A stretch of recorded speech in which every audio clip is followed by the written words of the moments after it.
Card ఉన్న వారందరికీ సన్నబియ్యం అందించే కార్యక్రమాన్ని ప్రారంభించిన తెలంగాణ ముఖ్యమంత్రి రేవంత్ రెడ్డి మరో కీలక నిర్ణయం తీసుకున్నారు. ఇప్పటికే మంత్రివర్గ సహచరులతో పాటు కాంగ్రెస్ ప్రజా ప్రతినిధులంతా లబ్ధిదారుల ఇళ్లకు వెళ్లి భోజనాలు చేస్తున్నారు. ఈ క్రమంలోనే ఆదివారం భద్రాచలంలో పర్యటించనున్న ముఖ్యమంత్రి రేవంత్ రెడ్డి శ్రీరామనవమి వేడుకల్లో పాల్గొన్న అనంతరం బోర్గంపాడు మండలం సారపాక గ్రామానికి వెళ్లి రేషన్ కార్డుతో సన్నబియ్యం తీసుకున్న బూరం శ్రీనివాసరావు ఇంట్లో భోజనం చేయనున్నారు. లబ్ధిదారులను ఇళ్లను జిల్లా కలెక్టర్ జితేష్ వి పాటిల్ సహా జిల్లా ఉన్నతాధికారులు పరిశీలించి ఖరారు చేశారు.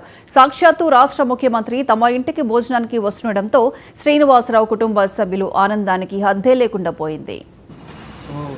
మామూలుగా మీరు ఇది చేపలు అంటారు ఇట్లాంటివి వేసుకుంటే చాలు. ఇక్కడ కూడా వేయాలి, అది వేస్తే అవసరం లేదు. అది ఎందుకంటే న్యాచురల్ ఉంచండి.